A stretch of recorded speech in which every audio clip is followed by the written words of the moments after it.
PM मतलब तीर्थंकर, और एमपी मतलब सांसद। सांसद बनने के लिए 545 सीटें हैं, पूरे देश से चुन करके इतने लोग जाते हैं, और उसमें एक पीएम होता है। नहीं, जैसा आपने अभी बोला ना कि बन सकता है, लेकिन अभी कोई नहीं बन सकता। तीर्थंकर बनना सबके लिए एक ही बनेगा ना, प्रधानमंत्री। तो जैसे 24 तीर्थंकर है तो 25वां तीर्थंकर नहीं, 25वें तीर्थंकर नहीं। ये जैन धर्म 24 ही की मानता है। जैसे 24 अवतार है, 24 बुद्ध है, 24 पैगंबर है, 24 तीर्थंकर। ये 24 कहाँ आ गया? 24 घंटे हैं, एक एक घंटे में आप एक इष्टों की आराधना करो और अपने हर घंटे को सार्थक करो। तो 24 का ही है, तो इससे 25 में नहीं होंगे। अब जब होंगे तो पहले होंगे, फिर पहले से लेके 24 तक चलेंगे, और ऐसा क्रम लगातार जारी रहेगा। कभी कोई महिला जो साधु थी या महिला जो थे तीर्थंकर, उनको तीर्थंकर का महत्व जैन समाज में क्यों नहीं दिया गया? मतलब जेंडर से जैन धर्म अपने आप को अलग क्यों डिफाइन करता है? जैन धर्म जेंडर विरोधी क्यों है? जैन धर्म स्त्री मुक्ति को नहीं मानता है, और आप कहते हैं ये विरोध है। मैं इसे विरोध नहीं मानता। वजह क्या है? स्त्री की एक ऐसी अवस्था है, एक ऐसी पर्याय, आपको रात को 12 बजे, 1 बजे, 2 बजे घर के बाहर जाने में और घर आने में कोई तकलीफ नहीं है क्या? आपके 2 बजे घर आने से आपके माता पिता को कोई तकलीफ नहीं है क्या? नहीं है। बच्चा आ जाएगा, 1 बजे आए, 2 बजे आए, कोई तकलीफ नहीं। तुम्हारी बहन, तुम्हारी बेटी, तुम्हारी पत्नी रात को 8 बजे बाहर जाए तो आपको टेंशन, माँ बाप को टेंशन कि अकेली गई है, कहाँ गई है, कैसे रहेगा, चिंता हो जाती है। रात को यदि जॉब करती है, आधे घंटे लेट हो जाए तो सब घर में पसीना पसीना हो जाएंगे दिसंबर के महीने कि आखिर कहाँ अटक गए, फोन भी बंद आ रहा है, क्या हो गया, टेंशन हो जाएगा। स्त्री का रात्रिकालीन सत्र में घर से बाहर निकलना, घर के बाहर से घर में नहीं आना कितना डर पैदा कर देता है। उसकी पर्याय ऐसी है जो भय से युक्त है। कैसी है? कैसी है? जो रात में घर के बाहर नहीं जा सकती, उस पर्याय से वह आत्मा संसार से मुक्त कैसे? जैसे मल्लियानाथ जी के लिए बोला जाता है। नहीं, एक श्वेतांबर में मान्यता है कि उनको वो मल्लीबाई मानते हैं, लेकिन आज भी हम श्वेतांबरों से कहते हैं कि यदि मल्लीबाई नाम की स्त्री तीर्थंकर मल्लीनाथ बनी तो आपने जो मंदिरों में प्रतिमाएं बनाई उसमें एक भी मल्लीबाई क्यों नहीं बनाई? स्त्री रूप में बनाते, स्त्री रूप में धारण करते, कहीं क्यों नहीं? मल्लीबाई तीर्थंकर बनी, मल्लीबाई मोक्ष गई, और मल्लीबाई मोक्ष जाने के पश्चात पुरुष के रूप में पूजी जा रही। ये तो सिर्फ स्त्री मुक्ति को दिखाने के लिए मल्लीनाथ को मल्लीबाई बना दिया गया। हकीकत में वो मल्लीनाथ जैन से ही थे, पुरुष ही थे, लेकिन उन्हें कर दिया गया। और इसके लिए हमें प्रमाण चाहिए कि आप बताओ 24 तीर्थंकर की मूर्तियां आपको कब से बन रही है, एक भी उसमें स्त्री की मूर्ति निकली क्या? नहीं निकली, तो फिर क्यों अवर्णवाद करते हुए एक तीर्थंकर को स्त्री बना रहे? संतों में कंपटीशन होता है? संतों में कंपटीशन होता है? ऐसा तो हमने देखा नहीं। कभी मिले, कोई दौड़ लगाए तो लग हो जाए, कोई प्रतिस्पर्धा करे तो कहीं बात ही नहीं होती।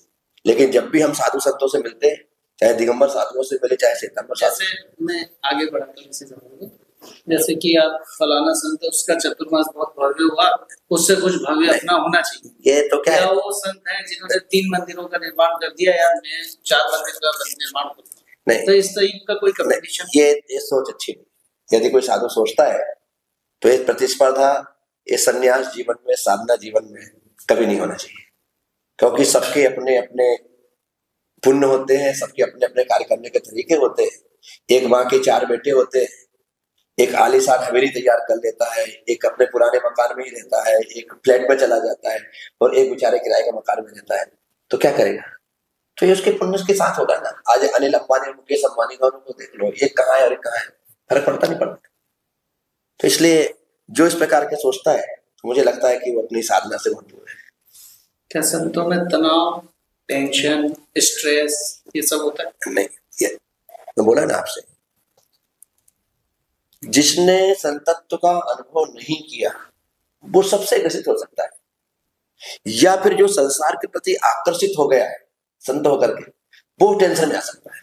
लेकिन जिसने अपने आप का आनंद ले लिया है वो तो दुनिया को तनाव से मुक्त करेगा, वो खुद के तनाव में रहेगा। दुनिया को टेंशन से मुक्त करता है, वो क्यों टेंशन में?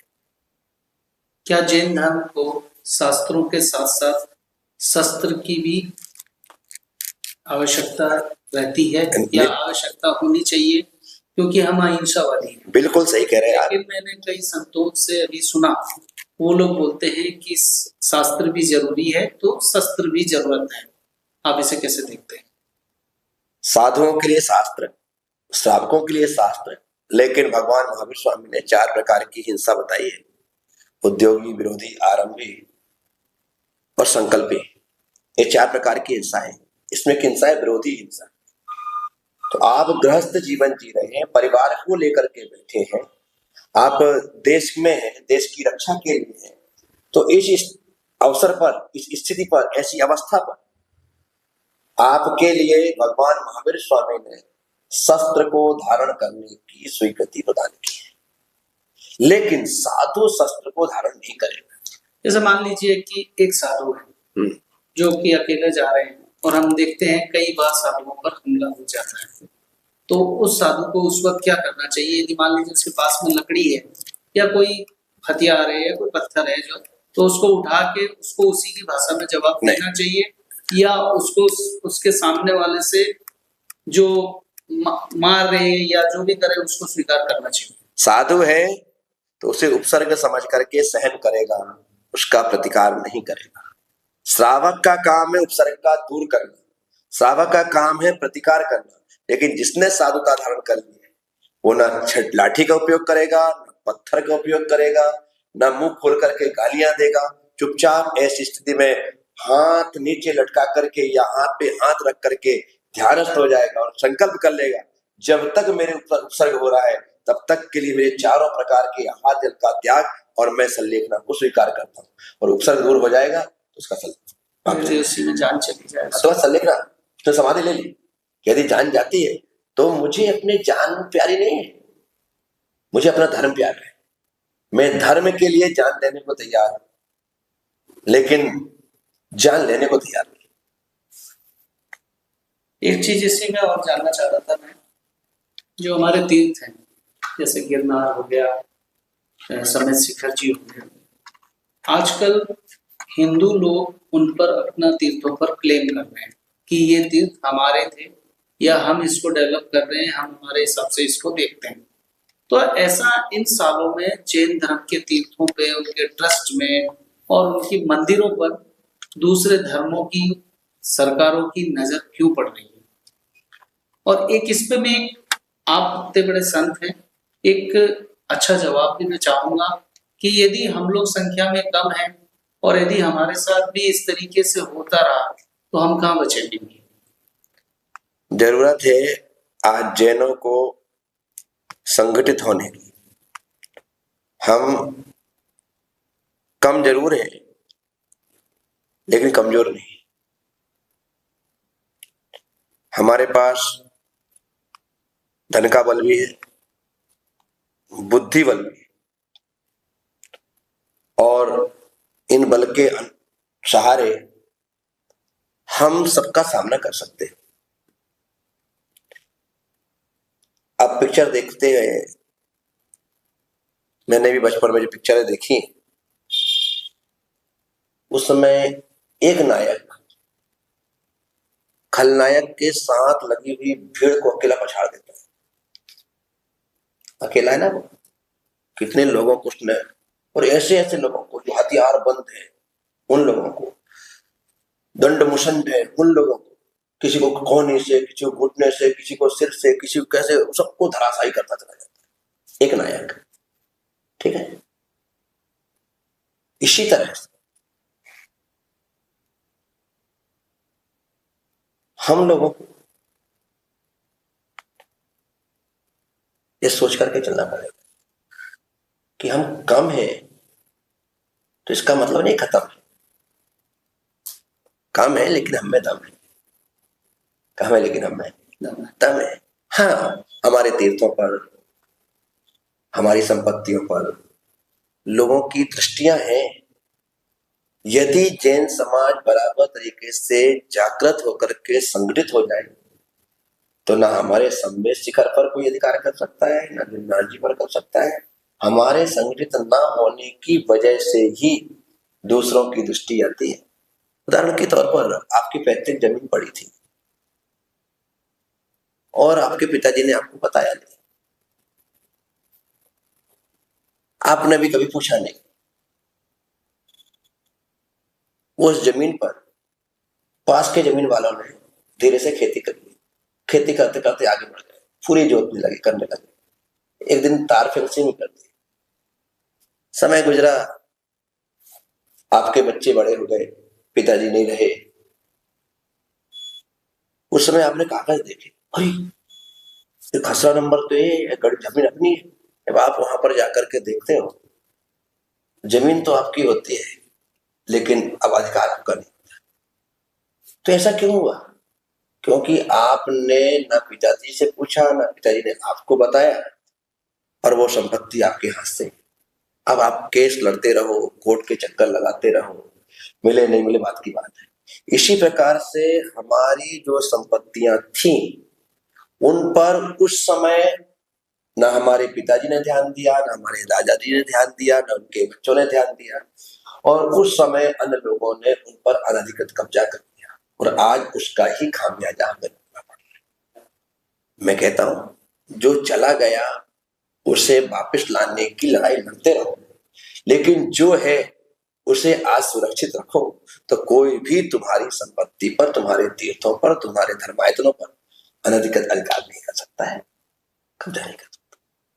एक चीज और, जैसे कि मान लीजिए कि कुछ सवाल है एकदम जो अपने दैनिक क्रियाओं में रहती है। जैसे आजकल लड़का लड़की शादी ना करके लिव इन रिलेशनशिप में रहना पसंद कर रहे हैं कि यार लिव इन रिलेशनशिप में रहते हैं, जब तक साथ चला चला, नहीं तो तू तेरे रास्ते और मैं मेरे रास्ते। इसे आप कैसे देखते हैं? मैंने कहा ना, यूज एंड थ्रो। आज की तरह रिश्ते भी डिस्पोजल हो गए, लोग उन्हें बनाते हैं, यूज करते हैं और फेंक देते हैं। जो लोग इस रास्ते पे चल रहे हैं वो निश्चित तौर पर अपने साथ, अपनी पीढ़ी के साथ, अपने वंश के साथ, अपने परिवार के साथ कुठाराघात करते हैं। आज नहीं तो उन्हें कल पछताना पड़ेगा। लिविंग रिलेशनशिप जो है ये सिर्फ क्षणिक सुख का तो कारण बन सकती है, लेकिन आपको दाम्पत्य जीवन का, पारिवारिक जीवन का, सांसारिक जीवन का, गृहस्थ जीवन का सुख प्रदान नहीं कर सकती। तो गुरुदेव इसमें एक लफड़ा और हो रहा है आजकल कि जैसे शादी करके तो आ गए, कुछ दिनों में अच्छी शादी चली, जब वो जाने लगती है तो एक बहुत बड़ी रकम मांग के जाती है। तो जो हमने कमाया, जो हमने मेहनत करके कमाया, वो रकम उनको देनी पड़ती है, और जितनी जिसकी हैसियत है उससे कई गुना लेके जाती है। तो इसलिए आज के लोगों ने ये नया फंडा निकाला है, लिव इन रिलेशनशिप। इसे इसलिए ज्यादा यूज कर रहे हैं लोग। पर क्या उससे आपका वंश बढ़ रहा है? ये बात सही। क्या आप सिर्फ भोगों को भोगने के लिए ही उस रिलेशन को बनाना चाह रहे हैं? यदि वही है तो पशु के जीवन में तुम्हारे जीवन में अंतर क्या है? पशु भी भोगों को भोगता है, छोड़ देता है, तुम भी वही करते हो, छोड़ देते हो। उसमें तो कम से कम वंश भी बढ़ रहा है, उनके गौ वंश बढ़ रहा है, सारे वंश बढ़ रहे हैं, सब बढ़ रहा है ना। तुम्हारा तो क्या बढ़ रहा है? सिर्फ ओनली रिलेशन है ना, क्या बढ़ रहा है? जिंदगी खत्म। और जब शादी करके तुम छोड़ रहे हो और लिविंग रिलेशन में रह करके तुम छोड़ रहे हो, तो छोड़ तो दोनों में रहे, छोड़ तो दोनों में रहे। हाँ, लेकिन इसका पैसे मतलब तो नहीं जा रहे ना। नहीं, पर पैसे नहीं जा रहे ना, पर सुख तो चला गया, सब तो संसार चला गया, बचा क्या तुम्हारा? बचा क्या? इसीलिए हमें जीना नहीं आता है, इसलिए तलाक हो रहे, इसलिए कोई छोड़ के जा रहा है।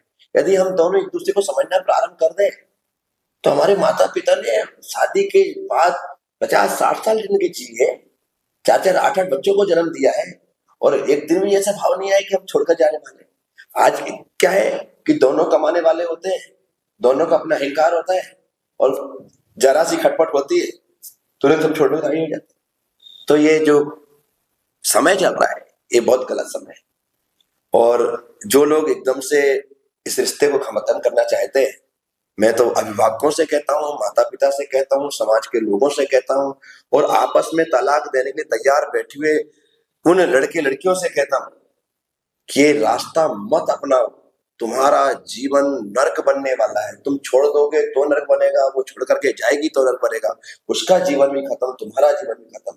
और जब तुम इसके साथ जीवन नहीं जी सके तो दूसरी शादी करके उसके साथ कर दो। जब तुम एक के नहीं बन सके तो दूसरे के क्या उम्मीद करें? तो इसलिए ये तो गलत ही है। इंसान में इतनी वासनाएं क्यों बढ़ती जा रही है? एटमॉस्फेयर ऐसा हो गया है, चारों तरफ सिर्फ और सिर्फ इंद्रियों का आकर्षण ही है, और उन्हें देख करके आदमी उनके प्रति आकर्षित होता है, और आकर्षित होता है, और जाकर के जैसे उन्हें पकड़ता है ना तो गड्ढे में गिरता है। तो जितनी चमक दमक है सिर्फ ये दिखावा है, हकीकत तो आदमी उसे पाने के बाद समझ करता है। आज शादी विवाह हो रहे हैं, लाखों करोड़ों खर्च होते हैं, होते नहीं होते? क्या दिखावा है, उसके बाद 10 दिन में 20 दिन में रिजल्ट आ जाता है। यार कहाँ फंस गए, बहुत बुरा हो गया। करोड़ों खर्च करने के बाद ही तुझे ऐसा लग रहा है? तो दुनिया सिर्फ चमक दमक के अलावा कुछ भी नहीं है। इसी कारण से लोग पतित हो गए। इसमें कोई रास्ता तो क्या है? आदमी को धर्म के रास्ते पर, सादगी के रास्ते पर चलते हुए एक दूसरे को समझ करके जीना पड़ेगा, तभी जाकर के हम अपने गृहस्थ जीवन को, सांसारिक जीवन को सुख में जी सकते हैं। अन्यथा ये अभी तो 100 में 20 रिश्ते टूट रहे हैं, आने वाले समय में संख्या 30 पहुंचेगी, 40 पहुंचेगी, 50 पहुंचेगी, उसके बाद लोग तो हाथ ही जोड़ लेंगे। भैया आज लोग 30 साल, 35 साल, 36 साल के हो गए, शादी नहीं कर रहे। ज्यादातर लोग तो डरते हैं, यार शादी करेंगे भी ऐसी वैसी मिल गई तो क्या करेंगे, वो मेरे दोस्त के साथ ऐसा हो गया, मेरे उसके भाई के साथ ऐसा हो गया, मेरे कजिन के साथ ऐसा हो गया, चाहे भैया मुझे शादी नहीं करना। तो ऐसा कर वो टालता जाता है, और पता लगता है कि अधेड़ उम्र का हो गया, अब क्या करेगा, ना यहाँ का ना वहाँ का। जैन धर्म में तो ये बहुत हो रहा है, लड़के बड़े बड़े उम्र के लड़के। जैन धर्म नहीं, आप सभी जगह दे, खाली हम जैन हैं इसलिए हमें दिखाई देता है, पर हम जहां जाके देखें सर्वत्र आप देखो, चाहे हिंदू हो, चाहे मुस्लिम हो, चाहे कहीं हो, सब जगह उम्र बढ़ती चली जा रही है। एक तो पढ़ाई के नाम पर अभी हम लोगों को पढ़ना है, इसका के नाम शादी नहीं करते, फिर कहते हैं कि अभी पढ़ाई की है तो कम से कम 2-3 साल तो जॉब करेंगे, उसके बाद ही शादी करेंगे। वो 2-3 साल तक पढ़ाई जॉब करते रहते हैं, उसके बाद स्थिति ऐसी हो जाती है कि उम्र 30 की हो जाती है। फिर 30 साल की उम्र के लिए लड़का ढूंढना प्रारंभ करते हैं तो 2 साल लग जाते हैं, लड़की ढूंढना प्रारंभ करते हैं तो 2 साल लग जाते हैं, 2 साल में उसकी उम्र 32 साल हो जाती है, 32 साल हो जाती है तो फिर वो अधेड़ उम्र का लड़का लड़की मिलता है, और तब तक वो इतना ज्यादा पक चुका होता है कि संसार के सुख की स्थिति उसकी रहती नहीं। साधु को दूध पीना चाहिए कि नहीं?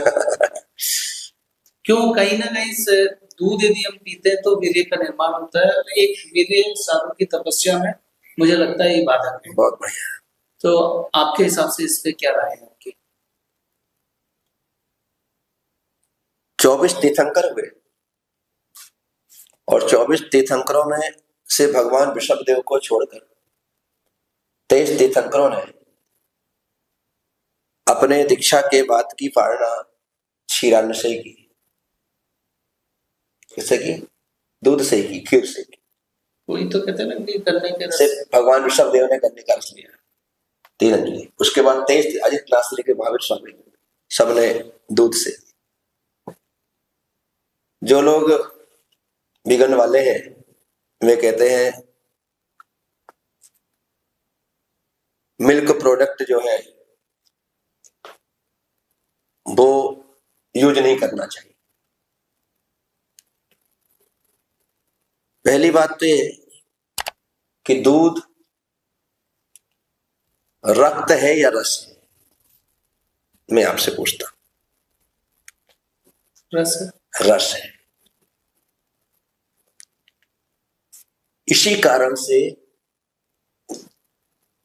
दूध से उत्पन्न होने वाले, गाय से उत्पन्न होने वाले दूध के जितने भी पदार्थ, दूध है, दही है, घी है, छाछ है, मक्खन है आदि, इस सबको गोरस कहा जाता है। क्या कहा जाता है? गोरस। खून को निकालने से गाय को कष्ट होता है और दूध के नहीं निकालने से गाय को कष्ट होता है। दूध के नहीं निकालने से गाय को कष्ट होता है। अब कहते बच्चे का अधिकार, बच्चे का अधिकार है निश्चित तौर पर गाय के 4 थनों में एक थन पर बच्चे का अधिकार है, इससे ज्यादा गाय के बच्चे को नहीं चाहिए। और 3 थन पर उसके मालिक का अधिकार, उसके मालिक का अधिकार। जैसे वृक्षों के फल और फलों से प्राप्त होने वाला रस है, उसी प्रकार से गाय से उत्पन्न होने वाला दूध भी गोरस है। और जो रस है वो शाकाहारियों के द्वारा ग्राह्य है, और जो रक्त है वो शाकाहारियों के द्वारा ग्राह्य मैंने ये नहीं है। अब आपका प्रश्न है कि आप दूध पीते हैं या नहीं, और पीना चाहिए या नहीं। यस, पर मैंने इसलिए सब बातें बताई है क्योंकि ये भी प्रश्न खड़े होते हैं। दूध पूर्ण आहार है, दूध पूर्ण आहार है। बच्चा 6 महीने तक मां का दूध पी करके ही जीवित रहता है, अर्थात उसे दूध के माध्यम से समस्त विटामिन मिल जाते हैं, समस्त मिनरल्स मिल जाते हैं। इसी प्रकार कोई सा सिर्फ दूध अकेला भी पिए तो उसे दाल, रोटी, सब्जी, चावल आदि कुछ खाने की जरूरत नहीं है, उसका पूर्ण आहार है। अब दूध से ही वीर्य बनता है, यदि आपकी ऐसी धारणा है तो ये गलत है। आपका जो भी भोजन भीतर जाता है, दाल जाए, सब्जी जाए, रोटी जाए, चावल जाए, कुछ भी जाए, वो भीतर जाने के बाद उससे रस पैदा होता है, रस के बाद रक्त बनता है, रक्त के बाद मांस बनता है, मज्जा बनती है, मेद बनता है, हड्डी बनती है, और 7वें नंबर पर जाकर के 7वीं धातु वीर्य बनती है। क्या बनती है? रस से प्रारंभ होकर 7वीं धातु वीर्य बनती है। तो हम जो भी खा रहे हैं ना, वो उससे 7वीं धातु वीर्य की निवृत्ति हो गई हो, वीर्य की निवृत्ति। पर वीर्य का उपयोग सिर्फ भोग के लिए है, यदि कोई ऐसा कहता है तो वह गलत कहता है। वीर्य का एक स्थान है, नाभि के नीचे का जो केंद्र है वो वीर्य का स्थान है। यदि हम इसे ऊर्ध्वगामी नहीं बनाएंगे तो अधोगामी होकर के संसार का कारण बन जाएगा, और साधु संत उस वीर्य को ऊर्ध्वगामी बना करके अपने योग में कारण बना लेते हैं। इसमें कारण बना लेते हैं। तो इसलिए तो रस से लेकर के वीर्य तक, रस से लेकर के वीर्य तक 7 धातु किसी भी पदार्थ को खाने के बाद वह निर्मित होती है, निर्मित होती है। वो निर्मित होगी, परंतु जो वीर्य बना है उसे हमें भोगों में न लगा करके, उसे योग में लगा करके अपने सहस्त्रार्थ को, अपने आज्ञा चक्र को जागृत करने में कारण बनाना है, तो निश्चित तौर पर आपका वीर्य भी कारण बनेगा। तो आप दूध पीते हैं? हाँ, बिल्कुल लेते हैं, दूध लेते हैं, लेकिन लिमिटेड है। मुझे 1 गिलास दूध लेना तो मैं 1 गिलास दूध लूंगा, पौन गिलास ही दूध लूंगा, आधा गिलास ही दूध लूंगा। ऐसा नहीं कि इकट्ठा 2-2, 4-4 गिलास दूध ले रहा है, उतना लिमिट है। जैसे आप चाय पीते हैं, दूध पीते हैं, आप कितना लेते हैं? हर चीज की एक मर्यादा होती है, एक लिमिट होती है। आप किसी चीज को उतना लेते हैं तो आपको कहीं से कहीं। जैसे हम लोग जो अन्न ग्रहण करते हैं और आप लोग भी जो अन्न ग्रहण करते हैं, उसमें आप लोग और हम लोग ये मानते हैं कि उसमें कहीं ना कहीं जीव होते हैं, तो हम भी उन अन्न को ग्रहण करते हैं, उसको पकाते हैं, खाना खाते हैं। तो आप किस तरीके से नहीं कह सकते कि हम वेजिटेरियन हैं कि हम नॉन वेजिटेरियन? जीव तो हर किसी में है। हाँ, इसलिए जीव 2 प्रकार के होते हैं, एक स्थावर जीव, एक त्रस जीव। जो त्रस जीव है वो 2 इंद्रिय से लेकर के सैनी पंचेंद्रिय तक, उनके शरीर के कलेवर को मांस कहते हैं। उनके शरीर कलेवर को, जैसे चींटी है, मक्खी है, मच्छर है, काकरोच है, केचुआ है, ये सब 2 इंद्रिय से लेकर के आगे, फिर पक्षी है, पशु है, पंचेंद्रिय जीव है। इन सबका जो कलेवर है ना, ये मांस कहलाता है। क्या कहलाता है? मांस। लेकिन एक इंद्रिय पृथ्वी, जल, अग्नि, वायु और वनस्पति, पृथ्वी, जल, अग्नि, वायु और वनस्पति, ये 5 स्थावर है। मिट्टी खोदोगे आप, वो मिट्टी निकलेगी, बोलोगे मांस निकल रहा है, बोलोगे कि जमीन से मांस निकल रहा है, मिट्टी बोलोगे ना, क्योंकि मांस नहीं है। पानी निकलता है, बोलोगे खून निकल रहा है, नहीं बोलोगे ना, पानी ही बोलोगे, ठीक है। पानी है पानी, अग्नि है अग्नि, वायु है वायु, वनस्पति। इस प्रकार जो पेड़ पौधे, इनसे जो फल, इनसे जो अनाज, इनसे जो वनस्पति, इनसे जो औषधि प्राप्त हो रही, इनसे जो फल, ये शाक रूप में है, ये मांस रूप में नहीं है। इस रूप में शाक रूप में है, मांस रूप में नहीं है। इसलिए इनको खाना शाकाहार है और उनको खाना मांस भक्षण है। इनको खाना मांस भक्षण है। इनके आश्रित, लेकिन कहीं ना कहीं इनके आश्रित जीव हो सकते हैं पर ये जीव नहीं। इनके आश्रित जीव होना एक बात है। गेहूं है, चना है, मसूर है, मटर है, इनमें धनुर्य पैदा हो जाते हैं, इनमें लठ पैदा हो जाती है। जीव का होना एक बात है, जीव का होना। तो जीव यदि उत्पन्न हुए, उसमें आ गए हैं, तो उन्हें हटाया जा सकता है। तो ग्रस्त जो होता है, श्रावक जो होता है, बराबर तरीके से उसे फटकता है, चालता है, छानता है, ठीक करता है और उसे खाने योग्य बनाता है, जीव युक्त चीजों को हटा देता है। तो जब ये चीज तैयार होती है, फिर उससे जो भोजन तैयार होता है, जो शुद्धता को लिए हुए होता है, वही भोजन साधु को साधु प्रदान करते हैं। तो उसे ग्रहण करने में आप कहो कि आपको मांस भक्षण का दोष लग रहा है, तो मैं सोच रहा मेरे हाथ में तो बाल भी आ जाएगा, तो उस दिन का भोजन त्याग कर देता हूं। बाल भी आ जाएगा, जीव नहीं है, बाल भी आ जाएगा मेरे हाथ में, तो उस दिन भोजन का त्याग, में पानी भी नहीं पीऊंगा, उसी क्षण बैठ जाऊंगा। उसे अंतराय कहते हैं। तो इसलिए मक्खी मच्छर आदि आने पर तो अंतराय तो करते ही करते, प्राश्चित भी करते हैं। मक्खी आने पर 4 माला भी फेरते, नमोकार मंत्र। मच्छर के आने में माला फेरते, चींटी आ जाए तो 3 माला फेरकर प्राश्चित करते हैं कि प्रभु आज मेरे आहार के निमित्त से एक चींटी की मृत्यु हो गई, तो मैं इसका प्राश्चित करके नमोकार मंत्र की 3 माला फेर करके प्राश्चित करते हैं। मुझे ऐसा लगता है कहीं ना कहीं जैन धर्म पैसे वालों का बोलबाला है। जैन धर्म, यदि कोई श्रावक पैसे वाला है तो आचार्य हो, संत हो, उसको एक नजर से देखते हैं, और एक यदि गरीब श्रावक है तो उसको एक नजर से देखते हैं। इसे आप कैसे देखते हैं? पैसे वालों की कभी कहीं पूजा नहीं होती और कहीं पूछ परख नहीं होती, काम तो चलता है। पैसे वालों की कहीं पूजा नहीं होती, कहीं पूछ परख नहीं होती। आपको दिखाई दे रहा है कि पैसे वाले की पूजा हो रही है, पूछ परख हो रही है, सम्मान हो रहा है, तो आप गलत देख रहे हैं। पुण्य वाले का सम्मान होता है, पुण्य वाले की पूछ परख होती है। सैकड़ों लोग बैठे पैसे वाले, 2 का ही सम्मान किया जा रहा है। कितने का? 2 का ही। क्यों? क्योंकि उन्होंने अपनी लक्ष्मी का उपयोग परमार्थ के लिए किया है, अपनी लक्ष्मी का उपयोग धर्म के लिए किया है, तो वो सम्मान नहीं हुआ है। तो जो लोग कहते हैं कि पैसे वालों की पूछ परख होती है, गलत है। पूछ तो सिर्फ पुण्य वाले की होती है। तो इसीलिए जो लोग पैसे वाले हैं, गरीबों को नहीं पूछा जा रहा है, गलत। गरीब व्यक्ति का भी पुण्य आता है तो उसको भी बुला करके किसी न किसी स्थान पर सम्मान उसको प्राप्त हो जाता है। माध्यम अलग हो सकता है, उसके ज्ञान माध्यम बने, उसकी सेवा माध्यम बने, धन ही माध्यम नहीं। मेरे पास बहुत से लोग आते हैं जो बहुत अच्छे सेवक होते हैं, साधु संतों का विहार करवाते हैं, उनकी सेवा करते हैं, भैया वृत्ति करते हैं, लेकिन पैसे उनके पास बिल्कुल भी नहीं है। गरीब आदमी है, 5,000 10,000 महीने का कमाता है, लेकिन शानदार सेठियों सम्मान, सेठियों के द्वारा उसका सम्मान करवाया जाता है। क्यों? सेवा भावी है, एक बहुत बुद्धिमान है, ज्ञानवान है, उसकी बुद्धि का संत भेद नहीं करते। नहीं, कैसे करें? पुण्यवान व्यक्ति को अपने यहाँ बुलाया जाता है, और तुम्हारा पुण्य उदय नहीं होगा तो राहुल कुछ नहीं कर सकते। संत की नजर में कोई एक ही रहेगा। एक चीज और जानना चाह रहा था मैं आपसे कि जो हमारे पैसे का कहीं ना कहीं मुझे ऐसा लगता है कि संतों को जैसे चतुर्मास है या अपने साथ जो यात्राएं रहती है या भव्यता है, उसमें कहीं ना कहीं पैसे वाले श्रावक की तो जरूरत रहती ही रहती है। बिन पैसे के प्रभावना होती ही नहीं है। बिन पैसे के आप कैसे देखते हैं उस पैसे? बिन पैसे की प्रभावना, आज मैं कल यहाँ से जहाजपुर पदयात्रा के साथ जा रहा हूं, मैं सामान्य विहार कर सकता हूं।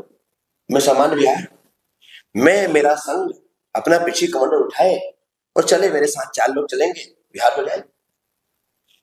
विहार तो हो जाए, लेकिन मेरा विहार यदि मैं सोचता हूं कि धर्म प्रभावना का कारण बने, कल से जब हम निकलेंगे तो पहला पड़ाव हमारा बड़गांव है।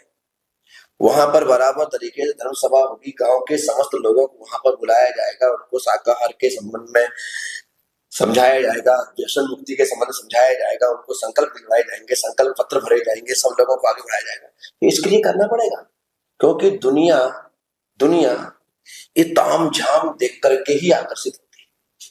तो धर्म प्रभावना का एक साधन है।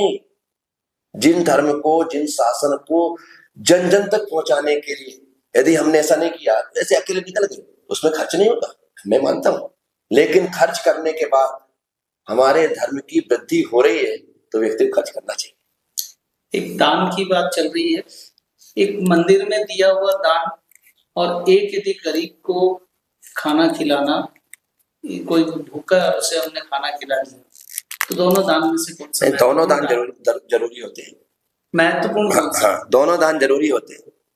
भगवान की सेवा भी जरूरी है, भगवान में के चरणों में समर्पण भी जरूरी है, यहाँ पर द्रव्य का दान भी जरूरी है, और बाहर जाते हैं तो भूखे को रोटी, प्यासे को पानी, जरूरतमंदों की जरूरतें पूरी करना ये भी जरूरी है। भगवान महावीर स्वामी ने इसलिए दान के दो भेद किए, एक भक्ति दान का और एक करुणा दान का। वो कहते हैं कि जब अपने गुरु भगवंतों के पास आओ तो भक्ति दान करो, और जब बाहर जाओ तो करुणा दान करो। जैसे आपने तो तपोभूमि प्रेरणा कहा जाता है आपको, और आपने एक उज्जैन में बहुत बड़ा अपने तीर्थ बनाया। तो मेरा ये मानना है कि जैन साधु जो रहते हैं वो जैन तीर्थ, जैन मंदिर, जैन धर्मशाला इसी को प्रेफर करते हैं। ऐसा क्यों नहीं करते कि हम लोग सर्व समाज के लिए अस्पताल, कॉलेज, इंस्टीट्यूट या और भी कुछ चीज बनाए, जिससे हम एक सर्व समाज में, सर्व धर्म में हमारा नाम हो, हमारा जरूरत भी हो, क्योंकि लक्ष्मी की तो जैन समाज में कोई कमी है नहीं। हम सिर्फ मंदिरों में हम देखते हैं कि 5 या 7 सरावा 10 घर हैं, वहां पे भी एक भव्य मंदिर है जो करोड़ों की लागत में है, लेकिन उस गांव में एक स्कूल नहीं है, उस गांव में एक अस्पताल नहीं है जिससे उस गांव का भला हो सके। इसे कैसे देखते हैं आप? हर व्यक्ति चाहता है कि जैन लोग सबके लिए करें, लेकिन सबसे हम उम्मीद नहीं करते कि वो जैनों के लिए करें। हमारे द्वारा ऐसी स्थिति हो कि हिंदू भी, मुस्लिम भी, ईसाई भी, सिख भी, सभी धर्म के लोग उसका उपयोग करने वाले, धर्मशालाएं बने, ये बने, वो बने, उसका उपयोग कर, ठीक है।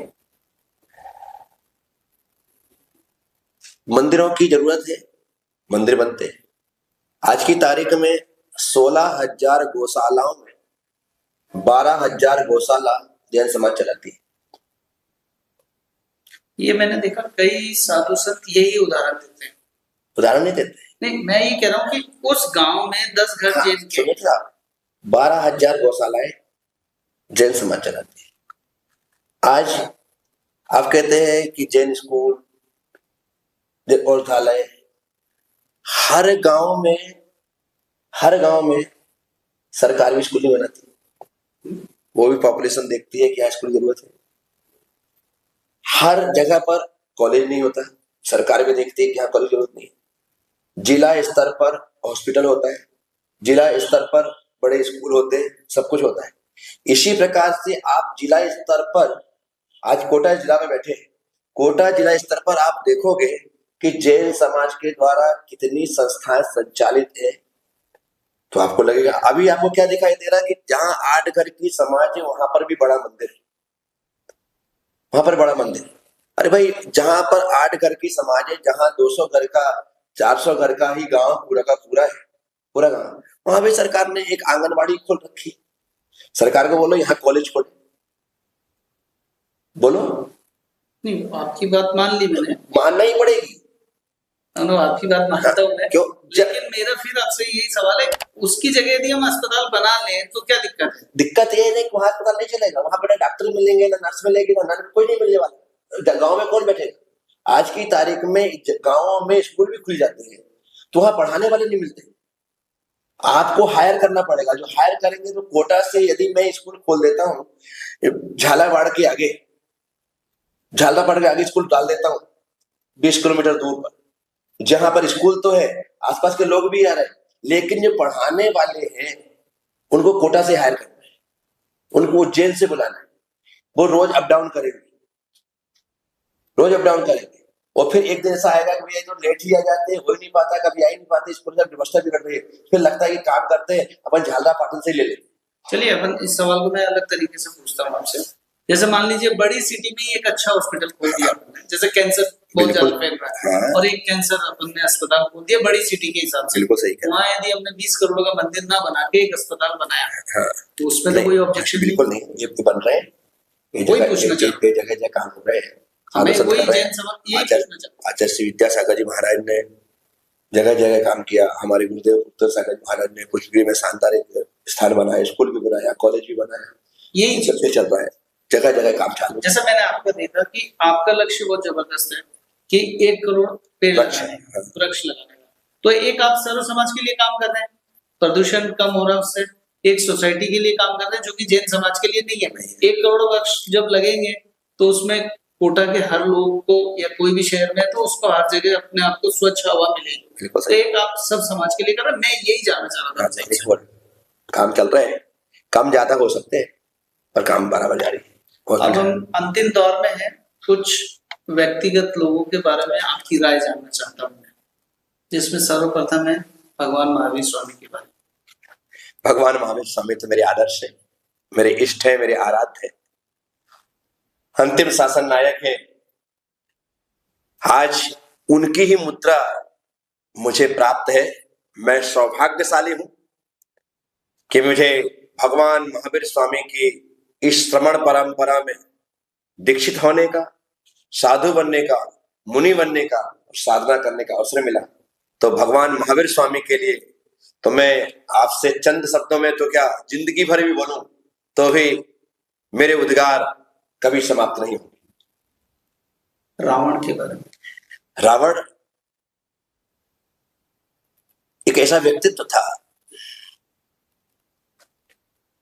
जो विद्याओं से, शक्तियों से, ज्ञान से, बुद्धि से, बल से सबसे युक्त था, लेकिन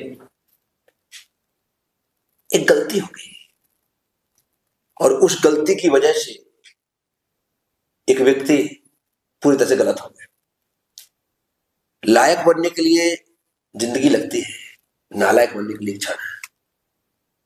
रावण के साथ भी यही, लेकिन जब कर्म ऐसे आड़े आता है तो व्यक्ति से गलत काम कराता है और गलत काम करा करके वो व्यक्ति सदा सदा के लिए गलत हो जाता है। लेकिन रावण का जो चरित्र हम देखते हैं तो जिस प्रकार से उन्होंने परमात्मा की आराधना की, साधना की, विद्याओं को हासिल किया, तो सामान्य व्यक्ति नहीं कर सकता। लेकिन उसके बाद का जो जीवन है तो उसके कारण से निश्चित तौर पर रावण कहीं से कहीं तक वंदनीय नहीं हुआ, पूजनीय नहीं हुआ, अभिनंदनीय नहीं हुआ, तिरस्कार का ही, अपवाद का ही कारण बनता है। क्या कभी वो तीर्थंकर बनेंगे? हाँ, निश्चित तौर पे रावण आने वाले समय में अगली है जो 24वीं है उसमें तीर्थंकर का पद प्राप्त करेंगे, ऐसा जैन धर्म कहता है। उस वक्त उनका मान सम्मान सब जो कहते हैं। हाँ, अतीत डाकू रत्नाकर डाकू थे, लेकिन जब साधु हुए संत वाल्मीकि और वाल्मीकि हो गए तो डाकू तो उनका अतीत था, वाल्मीकि आज वर्तमान है। आचार्य रजनीश ओशो। हाँ, ओशो एक दार्शनिक पुरुष हुए और इन्होंने जिस प्रकार से सभी धर्म, सभी दर्शन को जाना, समझा और समझ करके अपनी दार्शनिक शैली में दुनिया को जो समझाया, जो दिया, वो निश्चित तौर पर प्रशंसनीय कहा जा सकता है। लेकिन उन्होंने जब किसी धर्म के लिए अच्छा कहा तो बहुत अच्छा कहा और जब बुरा कहा तो बहुत बुरा कहा। उनकी ये विचारधारा ही धार्मिक लोगों में, धार्मिक मान्यता वाले लोगों में उन्हें एक्सेप्ट नहीं करती। फिर उनकी जो संभोग से समाधि वाली यात्रा थी वो निश्चित तौर पर भारतीय संस्कृति को रास नहीं है, लेकिन उन्होंने जिस प्रकार से अपने चिंतन से इस साहित्य जगत को, इस दर्शन को जागृत किया, वो अपने आप में निराला रहा है। आप उनको पढ़ते हैं? नहीं, पढ़ने के लिए मैं किसी को मना नहीं करता। मेरे पास जो साहित्य आता है मैं एक बार उसे जरूर सरसरी निगाह से देखता हूँ, लेकिन मेरे पास हमेशा मेरी किताब रहे, उसको रख करके चलो पढ़ो। जब जब मिलती है मैं कभी मना ही नहीं कि भाई मुझे नहीं पढ़ना है, मैं मना नहीं करता। नहीं कभी पढ़ा आपने? हाँ पढ़ा है, इसलिए तो अपने आपको बोला, यदि पढ़ा नहीं होता मैं आपको कैसे बोल देता, किसी तक कहता भाई मैंने ये जो संभोग से समाज नहीं एक किताब नहीं पढ़ी है। क्योंकि किताब नाम ही ऐसा है, यदि वो मेरे पास भी रहे तो लोग देख कर कहेंगे महाराज जी आपको इस करने की जरूरत क्या है। तो जो चीज अपवाद का कारण बने उस चीज को सामने लाने। देश के प्रधानमंत्री नरेंद्र मोदी निश्चित रूप से भारत के लिए वरदान है, जिन्होंने अपने कार्यों से देश के सीने को झुका दिया। पार्टीगत स्तर से ऊपर उठ करके जब हम सोचे ना तो उस व्यक्ति का व्यक्तित्व दिखाई देता है। यदि हम भाजपा और कांग्रेस, सपा और बसपा इन सब में उलझे रहेंगे तो हम उसको नहीं देख पाएंगे। उन्होंने अपने कार्यकाल जिस प्रकार से दुनिया के कोने कोने में जाकर के भारत का नाम बढ़ाया है, सीना चौड़ा किया है। आज अमेरिका के राष्ट्रपति जो बाइडेन उनके पीछे कंधे पे हाथ रख करके इशारा करते हैं और मोदी जी उनको बिन देखे आगे बढ़ रहे थे, वो वापस लौट करके आते हैं, हाथ मिलाते हैं। ये सम्मान नहीं है। अमेरिका के राष्ट्रपति ट्रंप मोदी जी बैठ करके लिख रहे हैं और पीछे पीछे को आगे पीछे करने के लिए खड़े तरफा रहते हैं। जहां पर देश का प्रधानमंत्री सिर्फ प्रेसिडेंट प्रेसिडेंट बोलता था, आज वो डायरेक्ट कोई बराक, डायरेक्ट ट्रंप और डायरेक्ट बाइडेन कह करके पुकारते हैं। तो सिर्फ मोदी जी ही इस प्रकार से देश को मान सम्मान देकर दिला सके। उन्होंने जो कार्य किए हैं देश में भी काम किए हैं। जिस राम मंदिर के लिए सालों साल लड़ते लड़ते हो गए, आज मंदिर बनकर के तैयार हो गए। अब जितनी भी उनकी चीजों को देखते हैं, यदि हम सही दृष्टि से देखते हैं तो निश्चित तौर पर उन्होंने देश के लिए बहुत कुछ किया है और बहुत कुछ कर रहे हैं और बहुत कुछ करेंगे। राहुल गांधी से मेरा मिलना भी, वो मेरे पास आए भी थे। निश्चित तौर पर एक व्यक्तित्व है और विपक्ष के लीडर भी है। चर्चा वार्ता में भी मुझे अच्छे लगे। तपोभूमि उनका आना हुआ था और उन्होंने मुझसे इच्छा भी जाहिर की थी कि आपके साथ बैठ करके मुझे अच्छा लगा, मैं आपके माध्यम से जैन धर्म को जानना चाहता हूँ।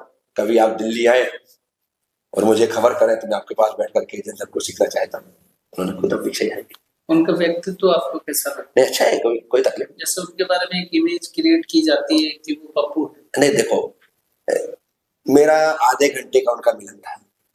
अब मीडिया और लोग किस हिसाब से पप्पू कहते हैं ये तो मीडिया ने, मेरे पास तो एक विपक्ष का बड़ा नेता राहुल गांधी के रूप में आया था और मैंने बराबर तरीके से लोग आते हैं उसी प्रकार से मान सम्मान आशीर्वाद सब कुछ प्रदान किया है। पर पप्पू और ये क्यों कहा जाता है ये तो दुनिया ही जान सकती है, मैं नहीं कह सकता। भगवान श्री राम, मर्यादा पुरुषोत्तम श्री राम, उनका तो नाम ही पर्याप्त होता है। जन जन की आस्था के केंद्र है, ऐसे आराध्य है कि जो उनका नाम लेता है वो एक सुकून को प्राप्त कर लेता है। जैन धर्म के लोगों को मानना चाहिए। मैं तो कथा भी करता हूँ, राम कथा करता हूँ और मैंने एक दो बार नहीं 25 बार राम कथा की है और बड़े बड़े स्तर पे राम कथा की है, जिसमें स्वयं अरुण गोविल जो राम बने थे वो भी मुख्य अतिथि रहे, जिसमें मध्य प्रदेश के मुख्यमंत्री बाबूलाल जी वो उस समय थे वो भी मुख्य अतिथि रहे। जब कथा सुन करके गए और सोन कक्ष में ही उनका स्पीच था तो उन्होंने कहा तुम बेवकूफ हो जो मुझे सुन रहे हो, जाओ बाबा वहां कथा सुना रहा है, आपकी कथा सुनो तुमको आनंद आएगा। तो मैंने राम कथा को जिया है, मैंने राम कथा। कई हमारे जो जैन साधु संत है वो दूसरे जैसे श्री राम है और भगवान है उनको मानने से बोलते हैं कि नहीं माने, आप अपने धर्म पे ही मानना एक अलग बात होगी। मानने का मतलब मैं राम मंदिर बनाऊं, राम की पूजा करूं बैठ कर, ये मानना क्या है। लेकिन राम के जो दर्शन है, राम का जो सिद्धांत है, राम का जो जीवन है जो जन जन तक पहुंचेगा तो राममय संसार हो जाएगा। तो राम के जीवन को बताना जरूरी है, कृष्ण के जीवन को बताना जरूरी है। मैं कृष्ण कथा भी करता हूं, मैंने जगह जगह कृष्ण कथा की, मेरे तो गिरधर गोपाल इस नाम से, और मैं शानदार कथा करता हूँ। नहीं तो जैसे मान लीजिए कि मैंने देखा कि दिवाली पे लक्ष्मी पूजन और गणेश पूजन के लिए भी कई जैन लोग जो दिगंबर पंथ को मानते हैं वो लोग नहीं करते। हाँ, तो उसका कारण क्या है? लक्ष्मी का जो रूप और गणेश का जो रूप आपने स्वीकार किया, दुनिया ने स्वीकार किया है, जैनिज्म उसको स्वीकार नहीं करता है। गणेश में हम गणधर को मानते हैं, लक्ष्मी में हम केवल क्या लक्ष्मी को मानते हैं और उसकी हम आराधना करते हैं कि उस दिन हमारे गुरु गौतम स्वामी ने केवल ज्ञान को प्राप्त किया, हम उसकी लक्ष्मी को मानते हैं। हम उस धन को देने वाली लक्ष्मी को नहीं मानते, हम उस धर्म को देने वाली, केवल ज्ञान को देने वाली लक्ष्मी को मानते हैं। रूप स्वरूप का अंतर है। तो लोग जो सामान्य समझते नहीं है वो तो डायरेक्ट कह देते हैं हम उनको नहीं मानते, पर हम नहीं मानते तो इन्हें किन्हें नहीं मानते और किन्हें मानते ये भी बताना चाहिए ना, वो बता नहीं पाते। ये लास्ट सवाल होगा, आज का जो धर्म पर इतनी चर्चा हो रही है, हिंदू मुस्लिम जैन वर्सेस हिंदू, मतलब धर्म प्रेम नहीं बांटकर कट्टरता वैमनस्यता और मतलब जो चीज देश का माहौल आपको कैसा लगता है? जो लोग धर्म के स्वरूप को नहीं जान पाए ना, वे लोग धर्म के नाम पर हिंसक हो जाते हैं। और धर्म में हिंसा का कोई निशान ही नहीं है, कोई धर्म नहीं, जैन धर्म अकेला नहीं, कोई भी धर्म हिंसा को स्वीकार नहीं करता। लेकिन जिन लोगों ने धर्म को समझा ही नहीं है वो जबरदस्ती धर्म के लिए लड़ने और मारने को तैयार हो जाते हैं। धर्म तो कहता है तुम हिल मिलकर के रहो, प्रेम से रहो। धर्म ने वही सिखाया है। हिंदू हो, मुस्लिम हो, सिख हो, ईसाई हो, सब वही कहते हैं। ईद आती है तो क्या कहलाया, दिवाली आकर दिवाली मिलन क्या कहलाता, दशहरा मिलन क्या कहलाता है, ये क्षमावाणी क्या कहलाता है कि आपस में तुम मिलकर के रहो। सब धर्म ने हिल मिलकर के रहना सिखाया, लेकिन जो धर्म की आत्मा को नहीं समझते हैं वे लोग भटक जाते हैं और गलत रास्ते का उपयोग करते हैं। आपने चतुर्मास किया, कितने काफी समय से कोटा में है, कोटा शहर कैसा? नहीं, कोटा शहर और कोटा की जनता, कोटा की जैन समाज, कोटा के भक्त निश्चित तौर पर पिपासु हैं, जिज्ञासु हैं, समर्पित हैं, सेवाभावी हैं और सबसे बड़ी बात है कट्टरपंथी नहीं है।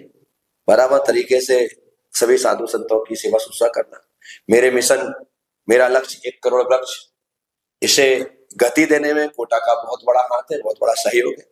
क्योंकि मैं इस मिशन को आगे बढ़ा रहा हूं और सबसे कहता हूं कि मेरा लक्ष्य 1 करोड़ वृक्ष, आप भी बनाएं अपना लक्ष्य 1000 वृक्ष और लोगों को मैं 1000 वृक्ष अपनी लाइफ में लगाने और लगवाने का नियम देता हूँ। और लोग रोज मुझे 2 लोग 3 लोग मिल जाते हैं। कम इसलिए मिलते हैं क्योंकि मेरा कहना है कि पेड़ लगाना ही नहीं है, पेड़ को बचाना है। लगाने वाले तो बहुत मिल जाएंगे, आप लगा करके आ गए, नर्सरी में तो पेड़ जिंदा था, तुमने लगा दिया वो मर गया, तो इससे अच्छा उसे नर्सरी में रहने, उसे जिंदा रख सको तो लगाने का नियम लेना। इसकी मॉनिटरिंग के लिए भी कुछ उन्हीं पर सौंप दिया जाता है, क्योंकि मेरा काम लोगों को प्रेरणा दे करके संकल्प दिलाना है। मैं मॉनिटरिंग नहीं कर सकता, मैं जगह जगह नहीं जा सकता, लेकिन मैं जिसको नियम देता हूँ उससे जरूर कहता हूँ या तो तू पेड़ लगाना मत, और लगाना तो उसे बचाना, उससे आगे चला। इसकी रिपोर्ट भी लेते हैं बराबर। चलिए, आपने मेरे को लगभग 1.5 घंटे से ऊपर का समय हो गया, काफी अच्छी चर्चा रही। मैंने कई सवाल पूछे, कठिन भी होंगे आपके लिए, मुझे तो नहीं लगता कोई कठिन होंगे आपके लिए, लेकिन यदि मेरे मन से विचार से यदि कोई गलत सवाल आपको लगा हो तो मैं उसके लिए क्षमा चाहती हूँ। मैं हर चीज को आनंद से लेता हूँ, इसलिए आपने उस दिन कहा था, मैं कहा तो आओ। हाँ, मैंने आपसे पूछा था कि मैं बोले आप बोले तो मैं क्वेश्चन लिख के दे देता हूँ, नहीं आपने बोला कि नहीं कोई सा भी सवाल आप पूछिएगा, लेकिन जवाब देने का अधिकार मेरे पास है, मैं इसका जवाब कैसे दूंगा वो मैं जानता हूँ। वो मैंने आज देख लिया कि जहाँ आपको सवाल का जवाब देना था वहाँ अच्छे से दे दिया, और जहाँ से निकलना था वहां से अपनी गली बना के निकल। तो मैं यदि किसी भी सवाल से भी आपको बुरा लगा हो तो मैं उसके बहुत आनंद रहा। ये ऐसी प्रस्तुति होती रहनी चाहिए, इससे जो लोग मेरे तक नहीं आ पाते हैं उन तक भी मैं पहुंच जाऊंगा और वे भी मेरे विचारों से अवगत हो जाएंगे। तो आपने जो इसी में एक सवाल छूट गया था, अभी याद आ गया, साधु संत को सोशल मीडिया की अब इतनी जरूरत क्यों पड़ने लगी है? समय की अपनी एक डिमांड होती है, और जो डिमांड है ना उसे पूरी करना पड़ता है। जब दुनिया में ऐसे ऐसे लोग वायरल हो रहे हैं, ऐसी ऐसी रील वायरल हो रही है जो फूहड़ता को लिए हुए, तो फिर हमें लगता है कि जब इस आदमी को अच्छी चीज नहीं दी जाएगी तो आदमी उसी को देखकर खराब है। तो आज मुझे सोशल मीडिया की जरूरत है। यदि पॉडकास्ट हो रहा है, यदि मैं रील्स में जा रहा हूँ, यदि मैं इंस्टाग्राम में मुझे देखा जा रहा है, यदि मुझे फेसबुक में देखा जा रहा है, यदि मुझे यूट्यूब में देखा जा रहा है, तो मेरे माध्यम से जो कुछ भी दिखाया जाएगा ना, वो पूर्णतः युक्त नहीं होगा। वह सदाचारिता से रंगा हुआ होगा, वह त्याग और तपस्या से भरा हुआ होगा, वो लोगों को सद्मार्ग दिखाने वाला होगा, आगे बढ़ाने वाला। और यदि हम इसको छोड़ देंगे तो फिर क्या होगा? अच्छे लोग कुर्सी छोड़ देंगे तो उस पर बुरे लोग बैठेंगे। अच्छे लोग यदि सोशल मीडिया का उपयोग नहीं करेंगे तो सोशल मीडिया सिर्फ बुरे लोगों का होगा और उसमें साम्राज्य भी उन्हीं का होगा। इसलिए मैं कहता हूं सभी साधु संतों का पॉडकास्ट हो, इसके अलावा सोशल मीडिया, इंस्टाग्राम में हो, फेसबुक में हो, यूट्यूब में हो, उनके प्रवचन, उनके रील्स, उनके थॉट्स जन जन तक जाना चाहिए। इतना ज्यादा जाए कि आदमी को दूसरी चीज दिखाई ही ना दे, अच्छी चीजें। बहुत बहुत धन्यवाद, आपने मुझे समय दिया।